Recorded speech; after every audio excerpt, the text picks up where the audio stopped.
o assunto batalha espiritual. E nós vamos abrir aqui a nossa revista. Não sei se todos estão com revista aí, mas é o capítulo 6. E o tema é Vitória Certa de Cristo. É um tema complicado essa questão de batalha espiritual, né? Nossos dias, e principalmente aqui no Brasil, por ser um povo místico, nosso povo ele tem origem em europeus, indígenas e o povo da África, que trouxeram para cá, juntamente com os que já estavam aqui, os índios, que eram e ainda são muitos animistas, ou seja, eles têm outros deuses, né?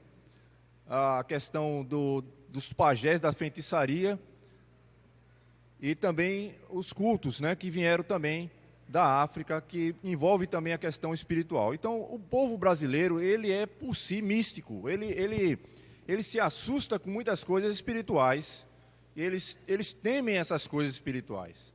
E dentro da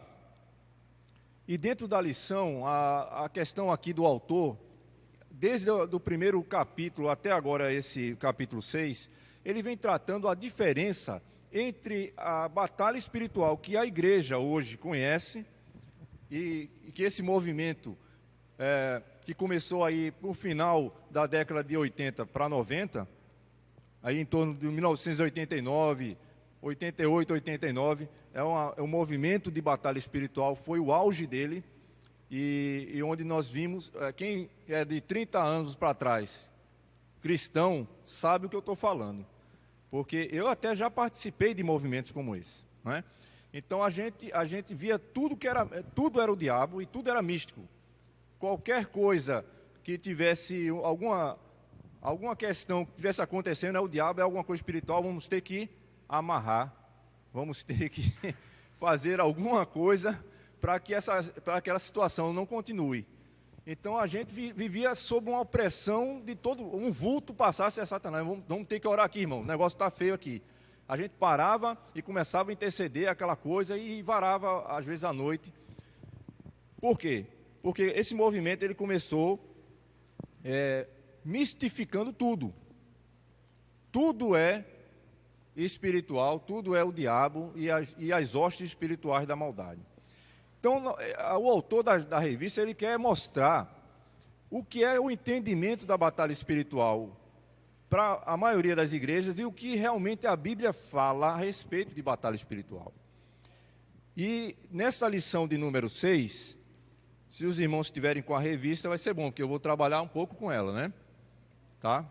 Eu vou trabalhar a revista e também a palavra do Senhor. Então aqui, logo na introdução, acompanhe comigo qual é a visão da Escritura acerca disso, né? Então, na introdução aqui, na primeira página, ele começa a falar assim: a Escritura afirma a existência de forças do mal. Então, nós não vamos negar que existem as forças do mal.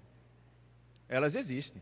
Então, mesmo que o brasileiro ele seja místico em relação a isso, ele não tem, não podemos também dizer que eles estão errados em relação a essas questões, porque elas existem. Nós vemos pessoas com opressão demoníaca, possessões aí fora. Você vê pessoas às vezes andando assim, como loucos. E o manicômio, não sei se existe ainda, né? Existe manicômio ainda não? Acho que não, né? Mas, antigamente, acho que na Boa Vista tem um, né? Tinha, né? Na Boa Vista, Então, o que acontece? Antigamente, que na época da batalha espiritual, que era o início em 89, na década de 80, muita gente era internada como louco nesses lugares, porque as pessoas não sabiam, mas estavam possessas de espíritos malignos que oprimiam aquela vida. E muitas vezes você ainda vê aí fora pessoas perambulando pela rua assim, sabe? Falando sozinho, entrando nos cantos, mulheres e homens também. Você olha assim e diz: rapaz, isso aí não é normal. Então, não podemos desconsiderar isso. Ele começa falando isso. Então, em seguida, aqui na introdução, ele diz: ela deixa claro que o diabo existe e quer nos destruir, a segunda questão. Deixa claro que existem as forças espirituais e que a gente não deve brincar. Não devemos ignorar. Como Paulo diz, que não devemos ignorar os seus ardis. Essas forças espirituais, elas são ardilosas. E nós não temos dimensão de como elas são organizadas, que a palavra diz até que os filhos das trevas são mais prudentes do que os filhos da luz. Olha só. Então, eles são totalmente... Essa casta de demônios, que estão aí nas regiões espirituais, ou seja, nos ares, elas são organizadas. E elas... aqui a Escritura diz que a intenção é nos destruir. Então, veja, se ela tem a intenção de nos destruir, é porque elas estão de olho em nós. Essas forças estão de olho em nós, nas nossas atitudes, principalmente no que nós fazemos. Pensamos não, porque ele não tem como, ele não é onisciente, não é? Não é, mas ele vê, ele observa. Quer uma questão aí, para a gente lembrar, de Jó. Lembra de Jó? Pronto. Jó estava lá, tal, aí Satanás chega, né, diante dali na reunião dos anjos com o Senhor, nosso Deus, e disse: ó, de onde vinha esse Satanás? De rodear a terra, né? Andar e rodear a terra, passear por ela. Eu tô por aí, tô andando aí, vendo tudo. Aí ele disse: você está andando e procurando ver coisas, né? Você vê que Pedro diz: Satanás anda o quê? Ao derredor, buscando tragar quem? Digamos como um leão, né? Ele não é leão, é como um leão que ruge. Ou seja, ele está ali à espreita. As forças espirituais da maldade, elas existem, estão aí, ó, ao redor. E olhando e vendo aquela ovelha, digamos assim, que está desgarrada, aquela ovelha que está fraca, por exemplo, espiritualmente. Porque o leão, irmão, é interessante, essa figura do leão. Quem caça é a leoa, né? Mas a ideia do leão é que ele não vai dar um bote, ele não dá o bote assim, digamos assim, aleatório. Eu vou pegar o que tiver aí, não. Ele observa a que tiver mais distante, a que tiver cambaleando, fraca, ele escolhe a vítima. Um assaltante também escolhe. Ele está à espreita, ele está olhando quem tiver vacilando mais. Aí ele diz: esse aí é que eu vou. Porque ele não quer ser tomado de surpresa, ele quer surpreender. Então veja que o autor já está começando a dizer que ele existe e quer nos destruir. Quer nos destruir. Isso é a intenção dele. É nos destruir. Aí a gente fica pensando assim: mas o maligno não nos pode tocar. E aí? Como assim? Se ele quer nos destruir e a palavra diz que o maligno não nos pode tocar, como é que a gente resolve essa questão? Não pode tocar por quê? Em quê que ele não pode tocar? Aí eu fico pensando com a questão de Jó. Ele tocou ou não tocou em Jó? Em quê? Como? Nos bens, no físico, na saúde. Mas o que foi que Deus disse para ele que ele não podia tocar? Na vida não. Porque Jó pertence e nós pertencemos ao Senhor. Então ele não pode tirar a tua vida. E que agora vamos devagar aí. Tem outra questão. Para Jó ele não quis tirar a vida física. Mas se Deus permitir, a vida física pode ir embora. E Satanás pode ser o agente. E agora? Ele pode tocar em tudo que é material e saúde. Mas todo mundo tem que partir dessa terra, irmão. E se dentro do plano eterno do Senhor, Ele quiser tirar alguém dessa terra, e Ele vai usar ferramentas que existem aqui no mundo, e até mesmo o diabo, para tirar a vida de alguém. Olha só. Como? Tirou a vida dos filhos de Jó. Pronto. Boa lembrança. Não tirou dele, mas tirou dos filhos. Boa lembrança. Eu estava querendo lembrar outro exemplo de Paulo, com Himeneu e Alexandre. Alguém lembra disso? Acho que é 1 Timóteo. Alguém lembra de que... Porque teve esses dois camaradas que eram usados pelo Satanás para atormentar Paulo. Sabe, gente usada que vem direto uma seta. Esses eram esses dois. Aí sabe o que Paulo disse? Ele disse, olha, Timóteo, esses dois, Himeneu e Alexandre, eles me causaram muitas dores. Então, eu entreguei a Satanás, para que eles possam ser julgados nesse sentido, para que o espírito seja salvo. Vamos dizer que eles sejam, ou ainda não sejam cristãos, estavam ali no meio, ou sejam cristãos daqueles, os piores, né? Aqueles que, casca grossa mesmo, que só causa confusão no meio da igreja. Aí disse, então é o seguinte, esses caras estão fazendo isso agora, então eu vou entregar ele para Satanás, para que talvez aí o espírito seja salvo, né? Mas aí a vida dele, talvez, deixa eu ver aqui, deixa eu ver se é em 1 Timóteo, vamos dar uma lida aqui só para a gente ver. 1ª é 2 Timóteo, acho que é 1ª, deixa eu ver aqui. 1 Timóteo capítulo 1, verso 20. Assim, assim, do 18 ao 20 é interessante isso. Do 18 ao 20 vai falar sobre o combate, né? O bom combate.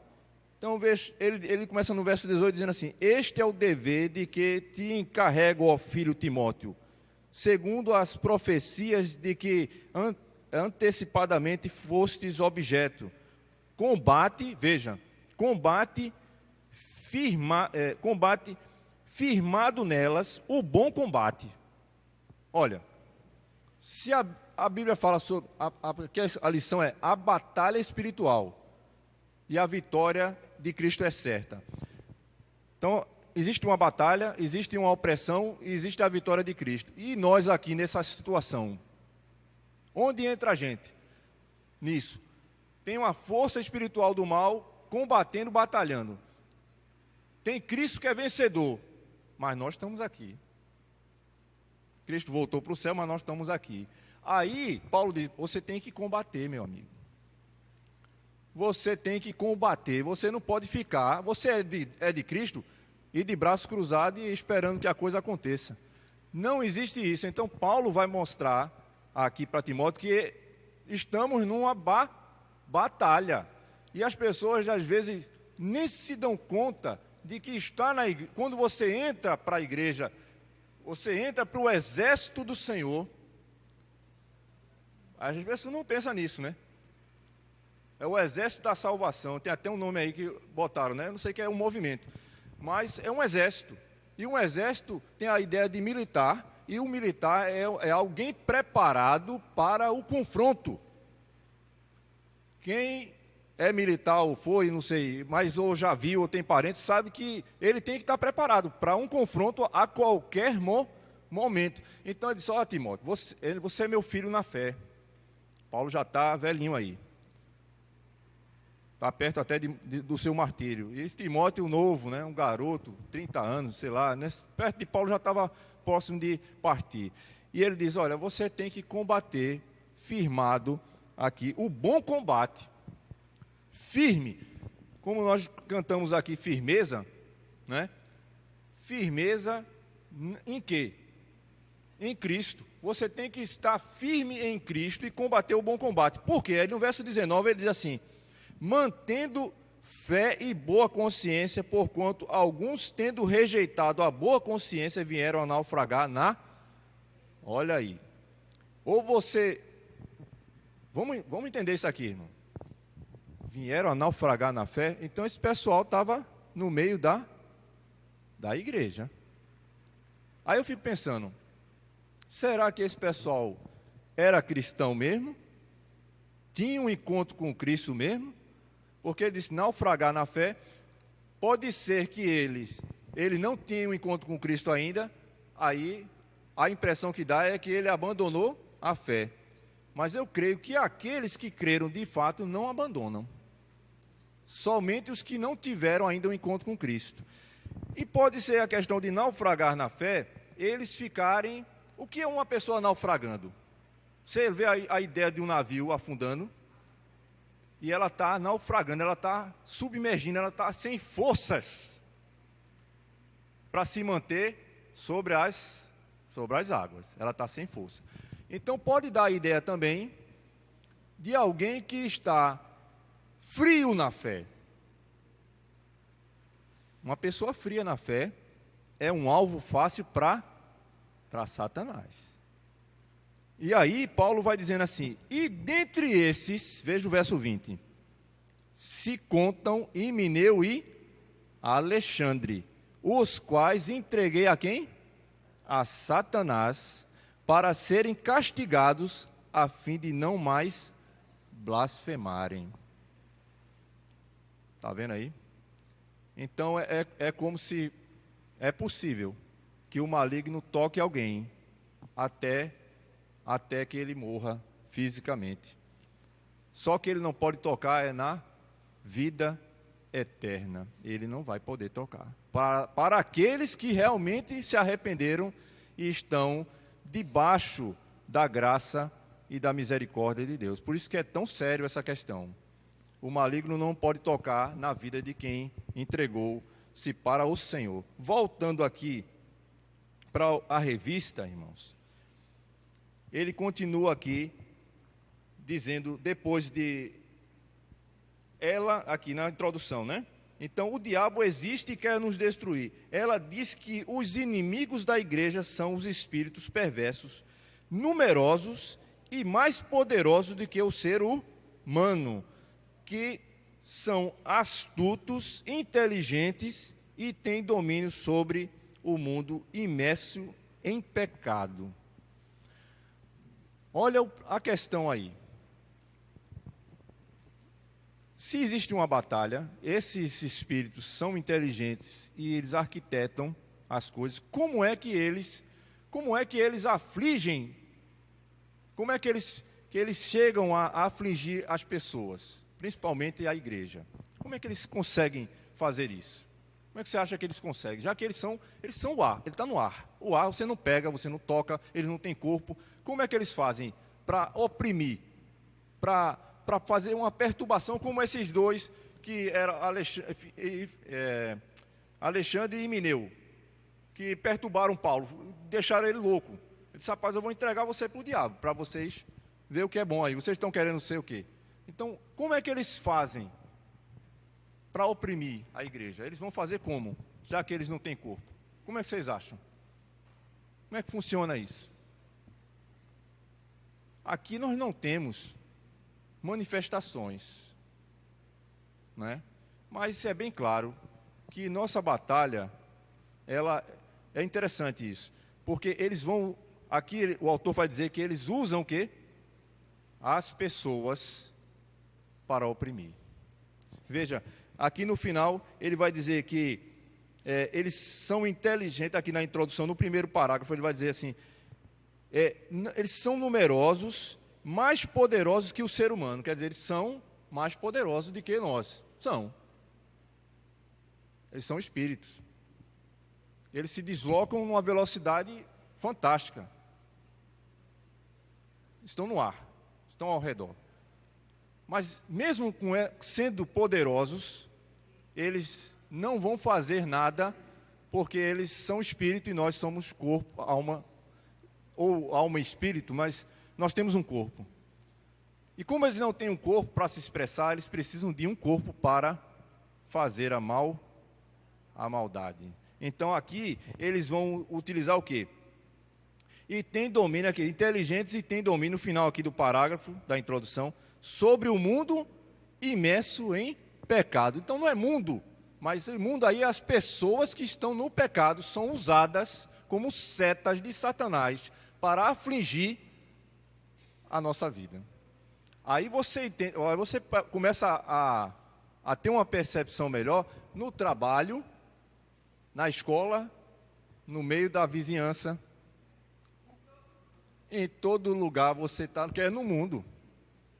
Então, onde você estiver, e tiver os filhos das trevas, vão ser usados por essas forças para nos afligir. Então, veja que tudo está ligado nessa questão. Então, ele vai mostrar aqui, no segundo parágrafo dessa introdução, dizendo assim: a Bíblia também ensina algo a mais, ou mais algo que não tem sido suficientemente compreendido e enfatizado pelo movimento de batalha espiritual. Isso é onde está a questão.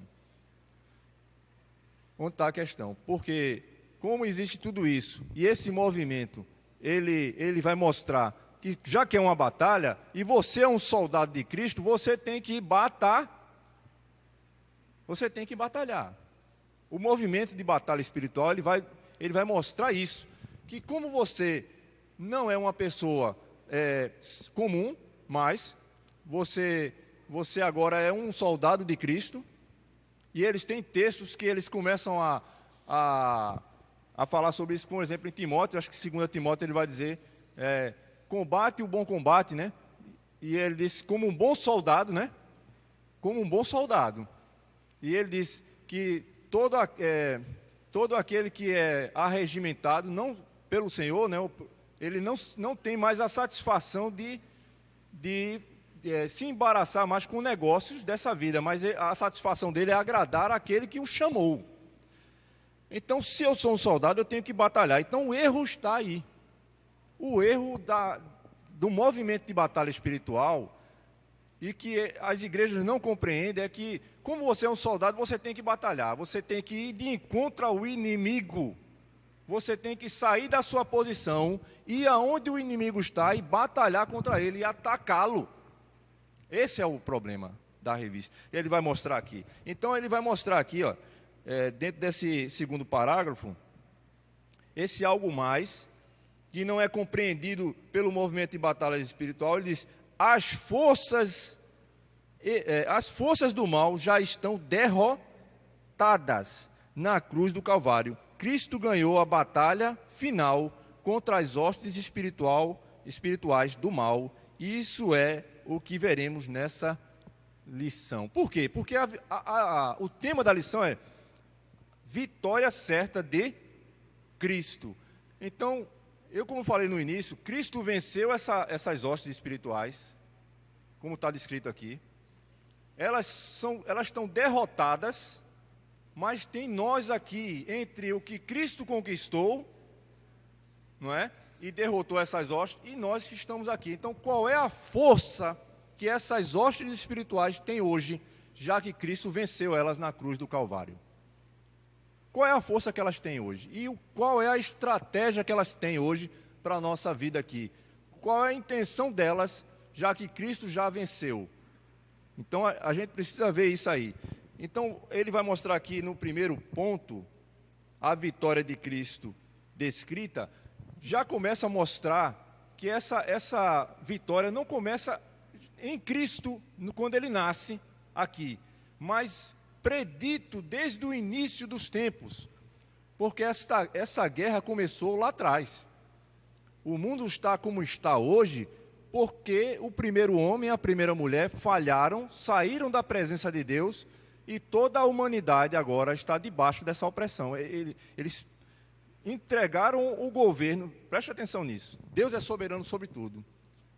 Ele cria os céus e a terra, ele cria um homem e uma mulher, e diz assim: olha, eu te dou um mandado, seja o gerente desse planeta, gerencie esse planeta, cuide dele, administre esse planeta, e tenha filhos para a minha glória, ou seja, filhos benditos, crescer e multiplicar e encher essa terra, e ela será bendita, porque será uma geração bendita, porque vocês estão comigo, eu serei o seu Deus, e vocês serão o meu povo. Era o projeto de Deus.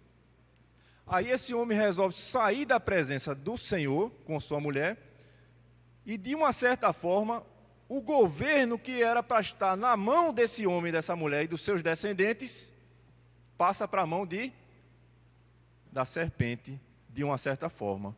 Porque, como o projeto de Deus é que Deus estivesse em todo o planeta, em todos os povos e nações, Satanás, ele conseguiu essa vantagem com esse primeiro casal, e aí, fora da presença de Deus, expulso do paraíso, eles começam a multiplicar-se e encher a terra com filhos malditos, ou seja, filhos que são contrários à vontade, independentes de Deus, e a Bíblia fala que eles são filhos da desobediência.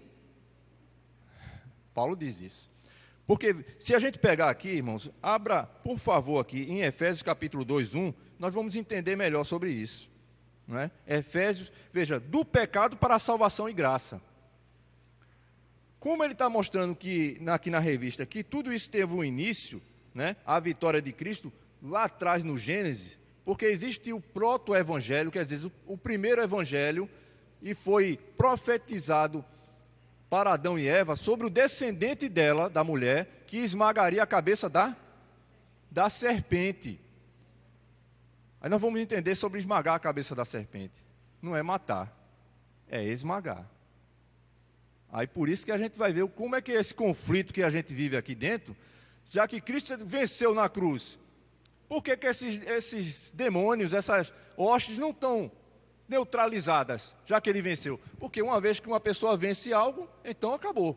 Mas vamos ver que as coisas não é bem assim, tão automáticas, né? Efésios 2, 1, vai dizer assim: Ele nos deu vida, estando vós mortos em nossos delitos e pecados, nos quais andastes outrora, segundo o curso deste mundo, segundo o príncipe da potestade do ar. Veja,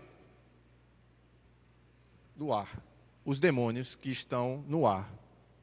Príncipe da potestade do ar, do espírito que agora atua em quê? Nos filhos da desobediência. Quem são os filhos da desobediência? Todo ser humano descendente de Adão e Eva, todo mundo, que não teve um encontro com Cristo. Então, os filhos da desobediência. Quem era o pai de Adão e Eva?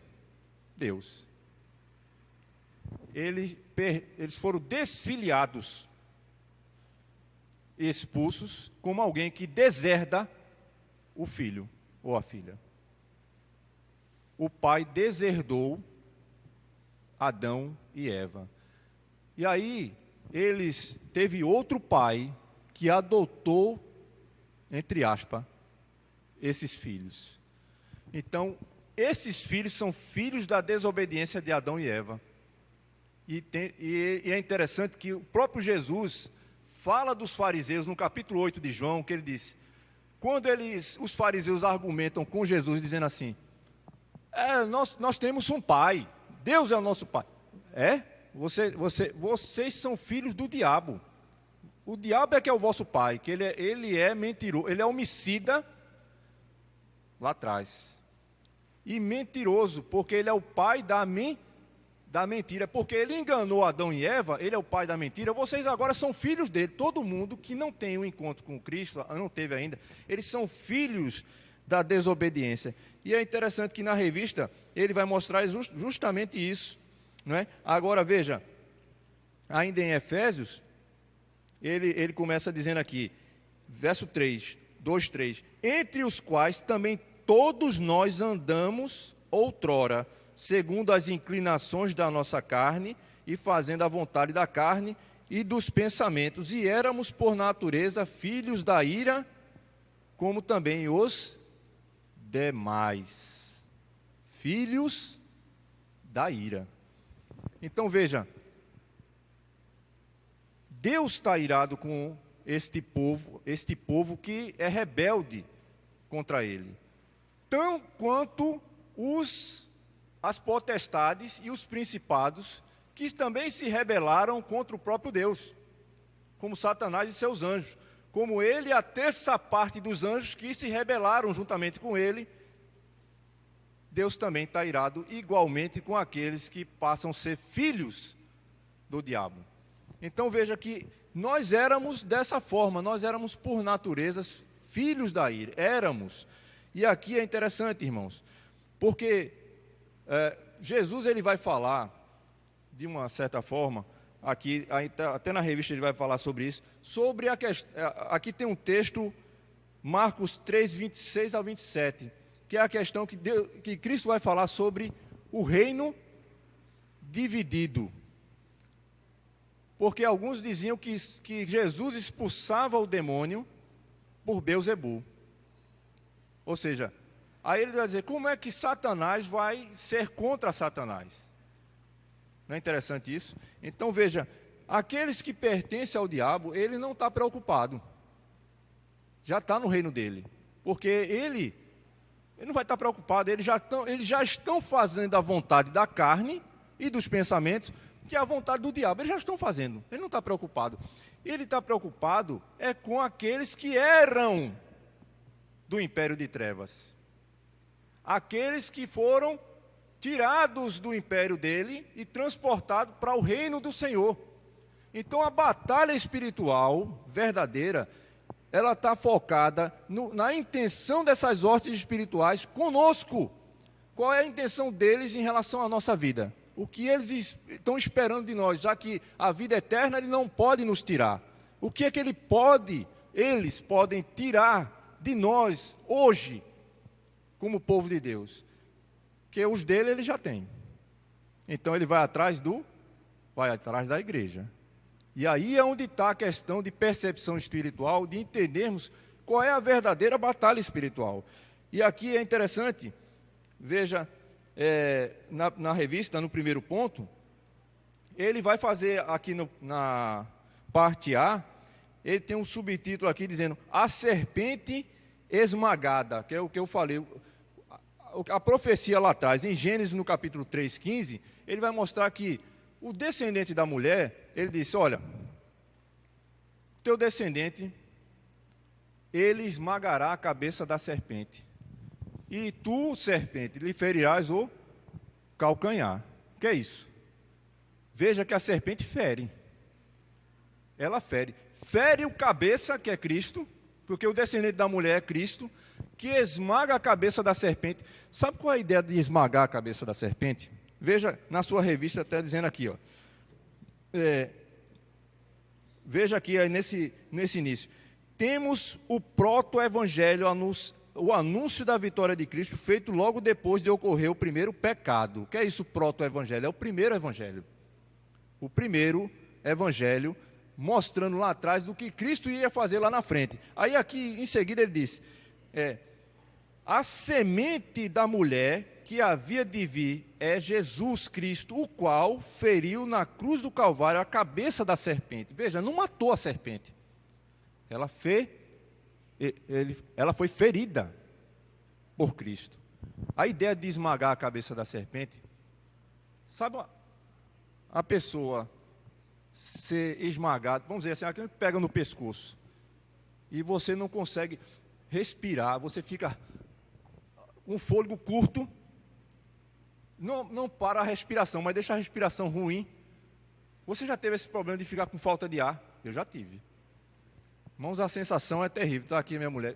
Eu fiquei quase 1 minuto, ou um pouco mais, sem respirar, porque eu tive um problema de refluxo, e eu estava com, acho que talvez estava com sinusite, eu estava com sinusite, obstruído, e aí, um momento, aí veio um refluxo, e tapou aqui a garganta, e eu fiquei sem respirar pela boca, acabou mesmo, eu digo, vou partir aqui.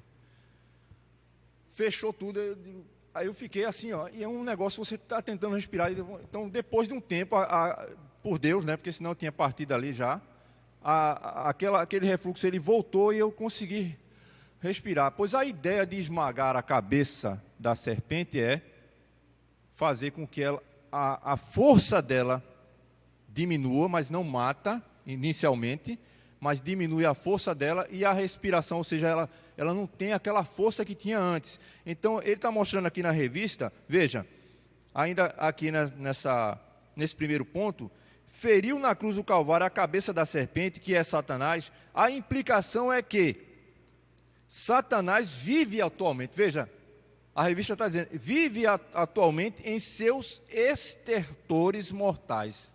Que palavra é essa, estertores? Alguém conhece essa palavra? Eu não conhecia. O irmão Roberto, eu pesquisei, eu ia falar, eu não sabia, mas eu pesquisei. Mas o irmão Roberto deu exemplo, que são aqueles momentos que antecedem a morte, aqueles tremores, aquela agonia antes da morte. Então, quando Cristo esmaga a cabeça da serpente, ele está mostrando que Satanás vive atualmente, mas ele está em agonia de morte. Porque a morte dele, a morte eterna, ainda não chegou. Então, veja, ele está mostrando aqui, estertores, eu fui ver no dicionário, é como se a pessoa estivesse com falta de ar. Tentando respirar. A cabeça está esmagada. Ele está respirando o quê? É como se Cristo estivesse com o pé debaixo da cabeça dele, mas não matasse, mas estivesse debaixo dos meus... Está debaixo dos meus pés. Satanás está debaixo. Aí há um movimento de batalha espiritual, tem até umas músicas, né? Fui no terreno do inimigo e roubei tudo, fui buscar tudo aquilo que ele me tomou, né? Debaixo dos meus pés, Satanás está debaixo dos meus pés. Está debaixo dos seus pés o quê, meu irmão? Que conversa é essa? E a ideia de que você vai até o inimigo. Veja, a batalha espiritual para eles é, você vai até o inimigo. E vai saquear. Vai saquear o inimigo, vai amarrar ele e vai buscar os bens dele. E ele ainda usa isso para o material, né? Ainda diz, Satanás roubou tuas finanças, né? Tua saúde, tu não sei o que foi tu joga. Então, você tem que ir lá, meu irmão, você tem que ir lá no terreno, vá lá. E tinha gente até que ia, não posso nem falar.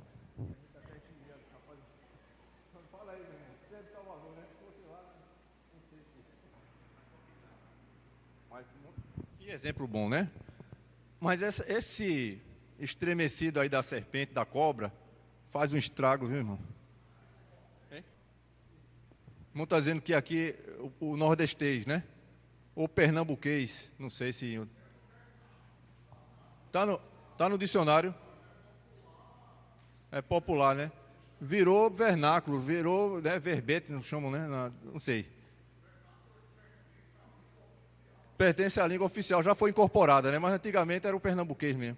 É o estribuchar que o irmão está dizendo. Está estribuchando. Então está com streamlink, né? Então, mas é o que eu estava falando. Esse estribuchar aí que o irmão falou, que ele tá, isso faz um estrago muito grande. Faz. Porque é permissão do Senhor que ele faça isso. Sabe? É interessante até para mostrar a diferença daqueles que são do Senhor e dos que não são. E por isso ele está aqui. Tem um motivo ele ainda estar aqui. Então, irmãos, veja que ele vai mostrar aqui nessa lição, como eu disse, estertores mortais, como uma cobra cuja cabeça foi esmagada. Não é isso que a lição diz? Essa figura nos ensina que enfrentamos inimigos já derrotados. Cristo venceu o diabo na cruz do Calvário. Veja só. Então, o fato da cabeça estar esmagada e em agonia de morte, e aqui a morte não é no momento exato que ele esmaga a cabeça, mas é depois, como o irmão Edvaldo falou, depois, no futuro. E eu estava falando uma questão antes disso aqui, né, depois que ele entrou e falou, é que o movimento de batalha espiritual, tem gente que vai até alguns locais, né, não vou poder falar, mas assim, vão até alguns locais para amarrar e neutralizar a ação daquelas potestades ali, porque eles acham que existem poderes sobre um estado, sobre uma região, né, potestades, poderes espirituais e tal. Então a gente precisa se mobilizar e ir até o terreno do inimigo e neutralizá-lo. Veja que a batalha espiritual, ela parte, dentro desse movimento, parte do princípio de que você tem que sair do seu lugar e atacar. E a Bíblia não fala nada disso. Então, nesse movimento, você fica estressado o tempo todo, porque você não pode se apoiar na vitória de Cristo. Você tem que apoiar-se na sua força ativa pelo Espírito, que é segundo o que ele disse, não, você precisa estar revestido do Espírito e atacar. Você não pode ficar de braço cruzado, você tem que ir atrás do inimigo, você tem que ir lá e saquear o terreno do inimigo, o que ele lhe tomou. E como eu disse, até muitos falam que tomou materialmente. Então, veja, tem até um dessas músicas que fala assim, eu quero de volta o que é meu, né? Eu quero de volta o que é meu. O que era seu era a morte eterna. É o que você tinha. Antes, você tinha era a morte eterna. Era seu, você quer de volta a morte eterna, porque foi o que Cristo fez. Ele te deu vida, estando nós mortos em nossos delitos e pecados. E andávamos segundo o príncipe desse mundo, segundo a potestade do ar, que agora atua nos filhos da desobediência. Era o que nós éramos. O que era seu era isso. A ira de Deus. Filhos da ira de Deus. Era o que você tinha e o que eu tinha. Mas agora não. Né? Então você não vai querer de volta isso. Isso é o velho homem, já foi levado para você, quer de volta? Então, pode ser que é só para descontrair um pouco, mas assim, voltando aqui à questão no ponto B, para a gente avançar, o ponto B aqui, a parte B do ponto 1, que diz potestades despojadas. O que é isso que Paulo está querendo falar, ou que o autor aqui quer dizer, sobre potestades despojadas? Quando Cristo, na cruz do Calvário, ele morre, ele expõe ao desprezo esses poderes espirituais que atuavam. Olha, irmãos, é tão certo isso, porque é interessante que dentro desse mundo, as potestades atuam nos filhos da desobediência. Mas existem os filhos de Deus que estão lá que estão nesse mundo, debaixo dessa opressão, mas sempre foram seus filhos. Só que eles, em determinado tempo da história, vão ser transportados de um império de trevas para o reino do filho do seu amor, do seu filho amado. Transportados de um império para outro. Agora, quando ele está mostrando aqui que houve um despojamento dessas hostes espirituais, ele está querendo fazer uma figura militar de um general, por exemplo, que quando conquista o inimigo, ele tira suas vestes de armadura, suas armas são tiradas, e os romanos faziam terrível isso aí. Eles não só tiravam as vestes de armadura, mas tiravam a roupa toda. E eles iam na frente, vitoriosos, era chamada parousia, né? Parousia é como se fosse um arrebatamento do povo, não era isso? Oi? Pronto, mas arrebatava o povo, né?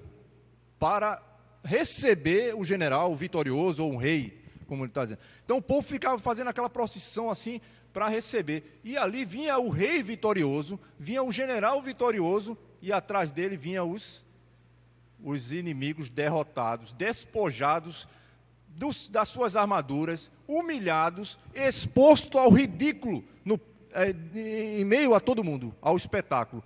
E eles muitas vezes vinham amarrados e nus. A vergonha exposta. Faça o contraste. Cristo na cruz foi exposto à sua vergonha na cruz do Calvário.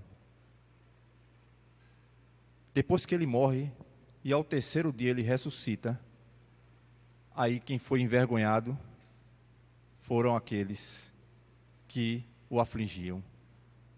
Os Satanás e as hostes e aqueles que o crucificaram foram envergonhados. Porque ao terceiro dia ele ressurgiu dos mortos. E ele venceu a morte. E quando tudo estava acabado, muitos disseram, acabou, nós vencemos. Foi o contrário. Ao terceiro dia, eles foram despojados e envergonhados. E aqui o texto vai mostrar o que, irmãos? Em Colossenses capítulo 2:15, abra aí para você ver. Colossenses, para a gente acompanhar isso. Colossenses 2:15.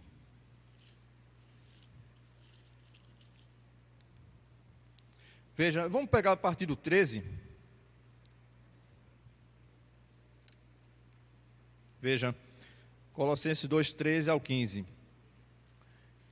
E a vós outros, que estáveis mortos pelas vossas transgressões. Veja que está muito ligado com Efésios 2. Estávamos mortos nos nossos delitos e pecados, veja.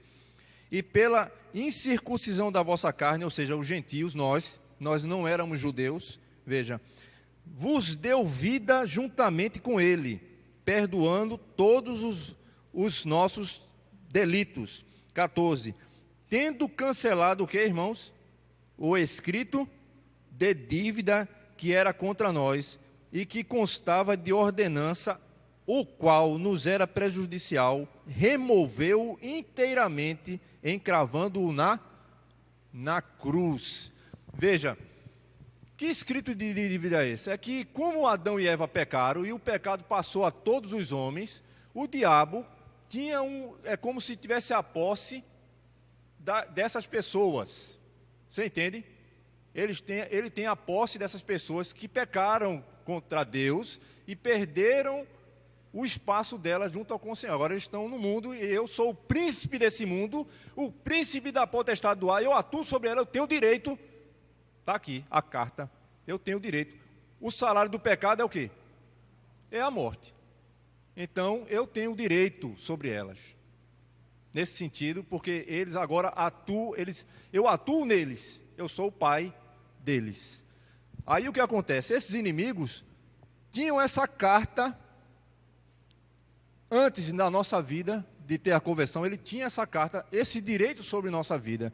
E aqui ele diz que Cristo, quando morre na cruz, ele encrava essa carta de dívida que nós tínhamos diante de Deus Pai, a dívida eterna, impagável, que era pago com a morte eterna, porque se nós não pagássemos essa dívida, teríamos que morrer eternamente. Como Cristo pagou a dívida por nós na cruz do Calvário, morrendo em nosso lugar, Ele pagou a nossa vida. Porque quando cantamos aqui o 398, diz, pois Cristo pagou de um modo cabal, ou seja, Ele pagou a nossa dívida de um modo incompleto, de forma que nós agora não pertencemos mais ao diabo, nós fomos comprados por um bom preço, e o preço foi o sangue de Cristo na cruz do Calvário.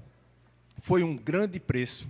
E Pedro vai dizer que não fostes comprados, preste atenção, comprados com prata e ouro, mas pelo precioso sangue de um cordeiro sem mácula, o sangue de Cristo Jesus. Você foi comprado pelo sangue dele.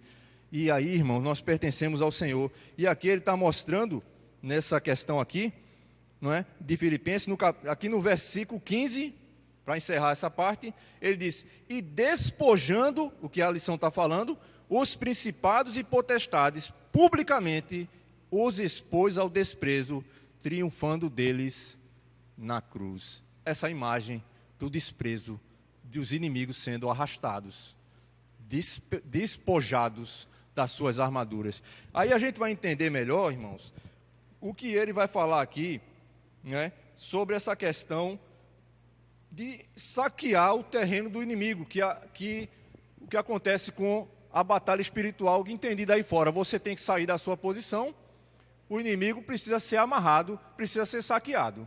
Então vamos aqui para o texto de Lucas, capítulo 11, para a gente entender melhor. Lucas 11,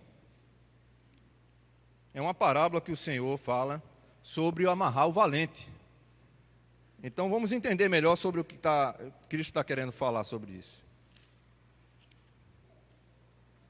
Veja, verso 17 em diante, Lucas 11.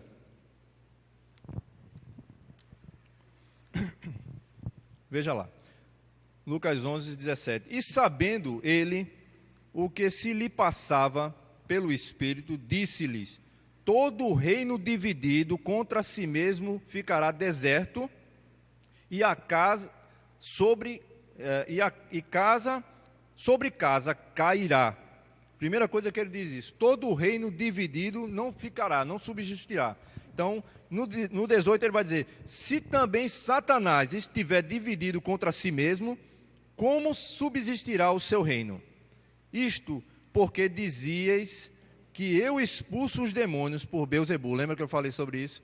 Então, o que acontece? Eles blasfemaram contra o Senhor, dizendo que quando Cristo expulsava os demônios era por Beelzebu. Mas ele disse, se ele está contra ele mesmo, ou seja, como eu disse antes, Satanás não está contra aqueles que pertencem ao seu reino, ele está contra a igreja.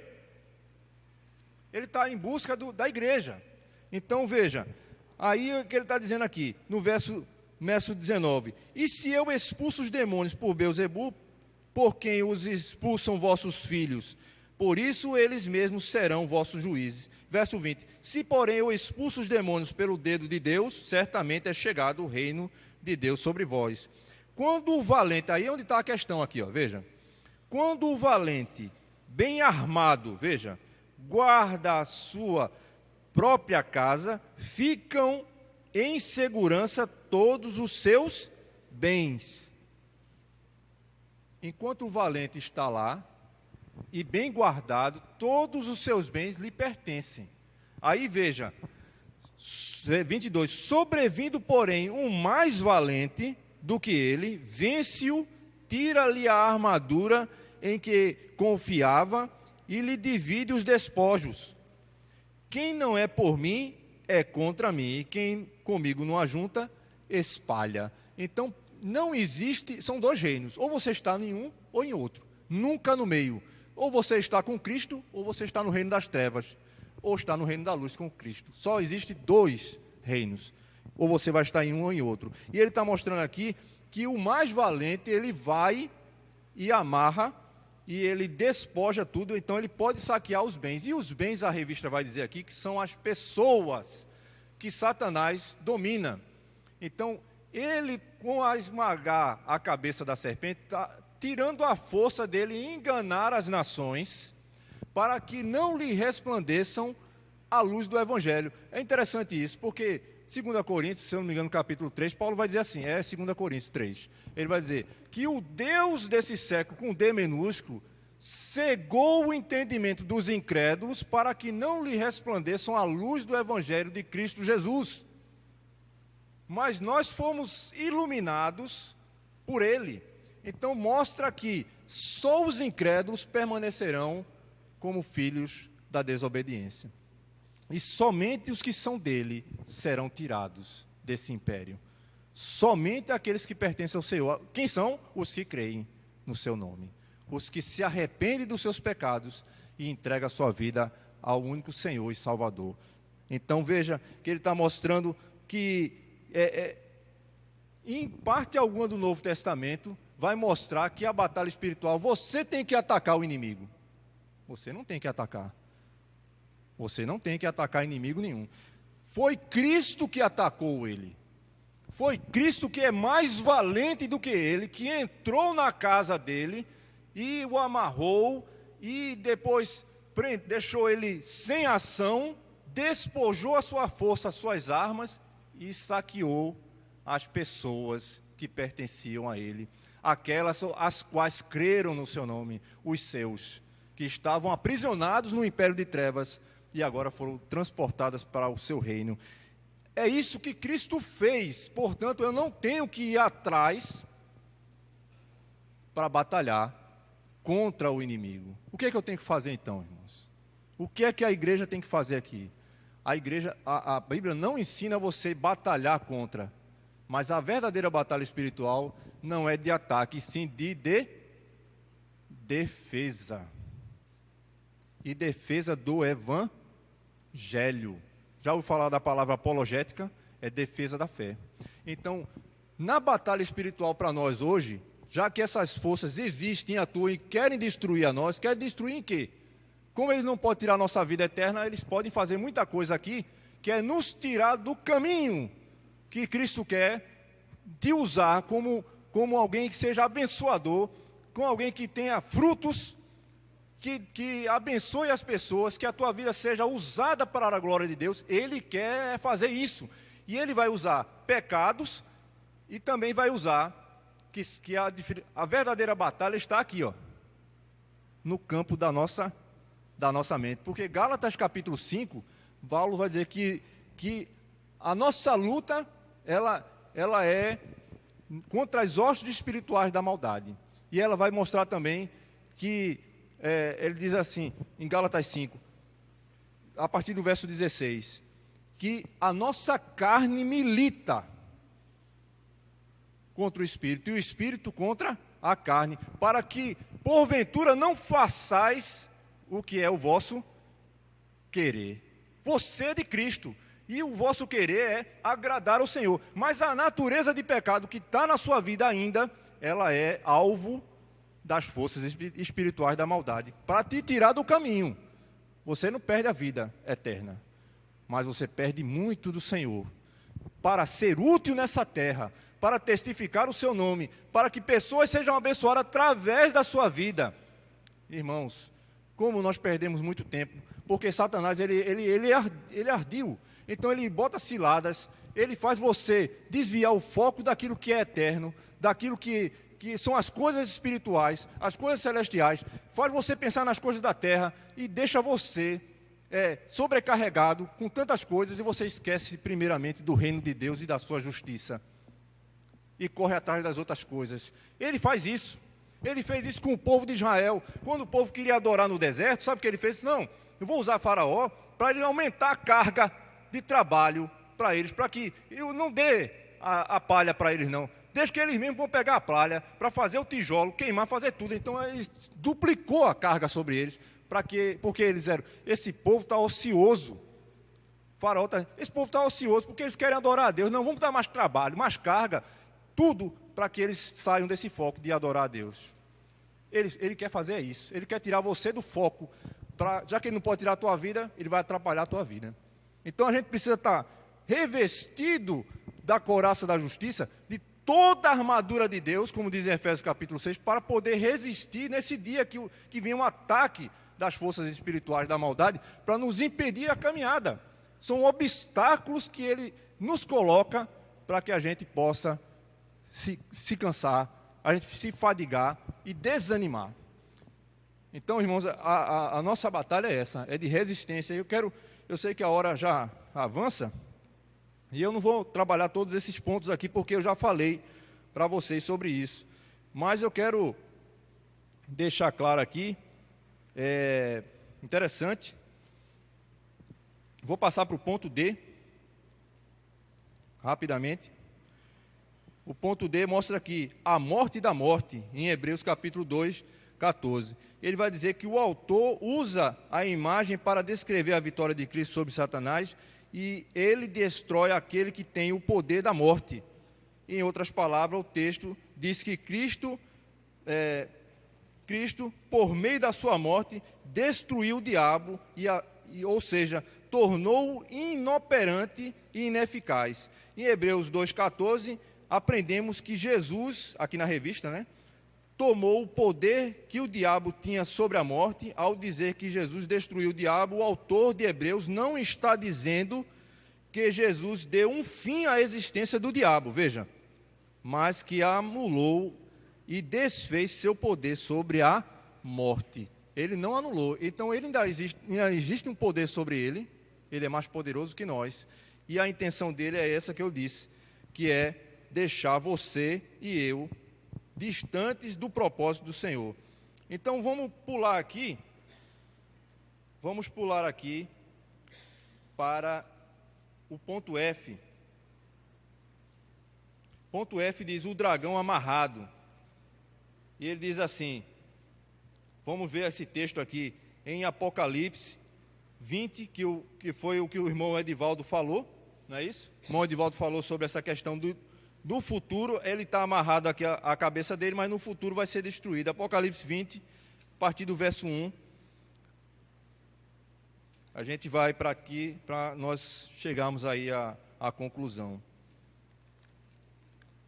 Apocalipse capítulo 1, aliás, capítulo 20, verso 1. Então vi descer do céu um anjo que tinha na mão a chave do abismo e uma grande corrente. Verso 2, ele segurou o dragão, veja, a antiga serpente, que é o diabo, Satanás, e o prendeu por 1000 anos. Não vou entrar nisso aqui, viu? Só posso dizer uma coisa para vocês. Já que o autor tocou a gente tem todo o estudo de Apocalipse, foi quase um ano. Mas o que eu posso dizer é o que nós cremos sobre 1000 anos, que não é literal, como o Apocalipse, ele é um livro simbólico, besta de 10 cabeças. Não existe um dragão com 10 cabeças voador, não existe. Então é uma linguagem de figura. Entendeu? Então, 1000 anos, porque Pedro diz que 1000 anos é como um dia, e um dia é como 1000. Então, para Deus não existe um tempo determinado, mas 1000 é a ideia de que é uma completude de tempo, e a ideia é que esse 1000 anos, para nós que cremos, é o período entre Cristo, né, quando ele morre na cruz do Calvário, e ele expõe ao desprezo esses principados e potestades na cruz. Começou esse 1000 anos, esse tempo entre a primeira vinda de Cristo e a segunda vinda. Então, 1000 anos é o tempo onde que Satanás está amarrado. Qual é amarrado de quê?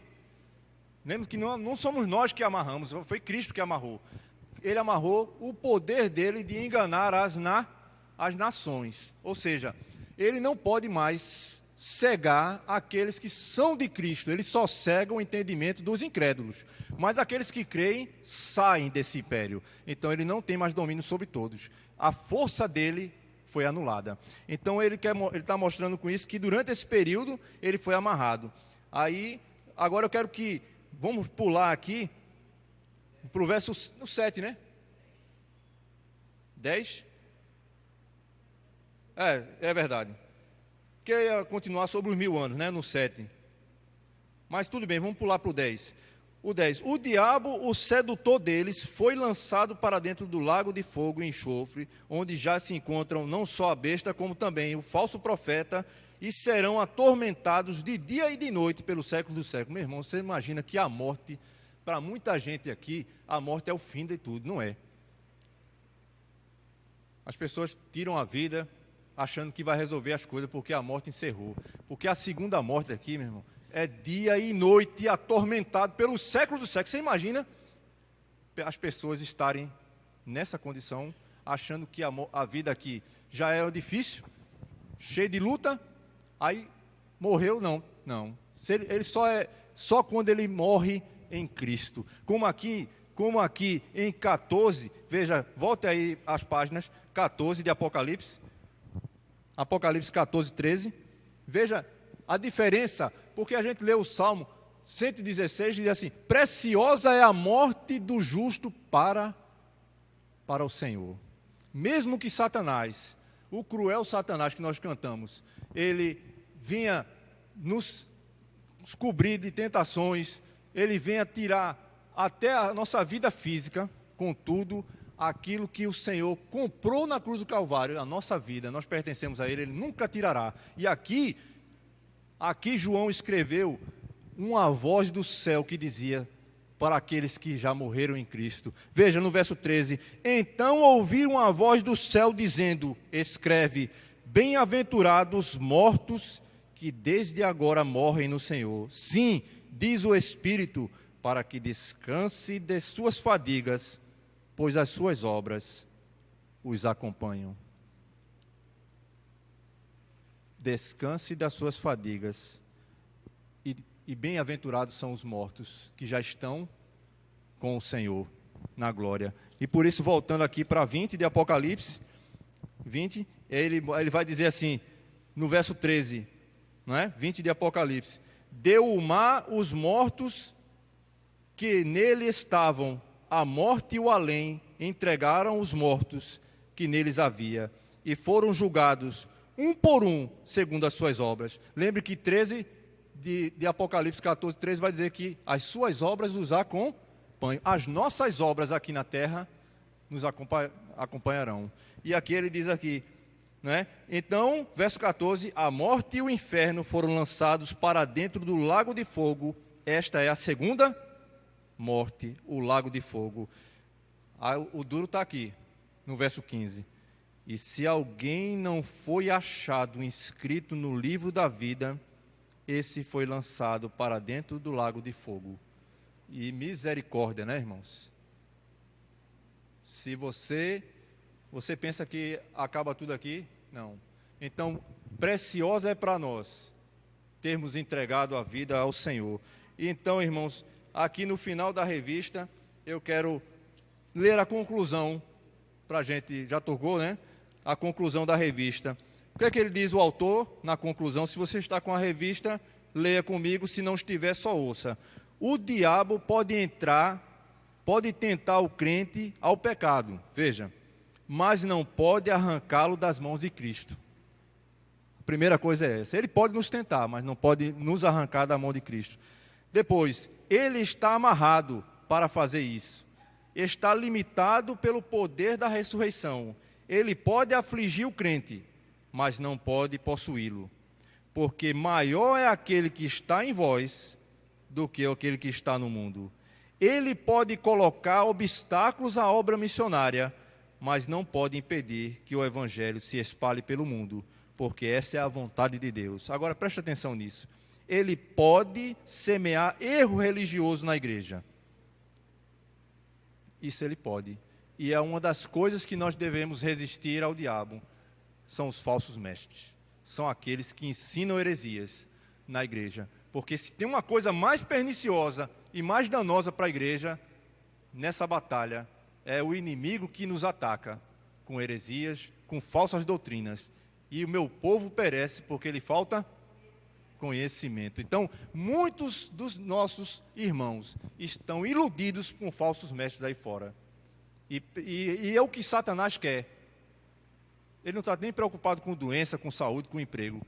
Mas se você tirar o foco da sã doutrina, da verdadeira doutrina, e se você tiver em doutrina falsa, para ele é o 10. Porque ele te impede de prosperar no reino do Senhor aqui. Então veja, e aí ele diz, pode tentar os crentes ao pecado, mas não pode destruir, erradicar e apagar a igreja da face da terra. Ele está limitado, reduzido a sua atividade pela vontade de Deus e a vitória de Cristo na cruz.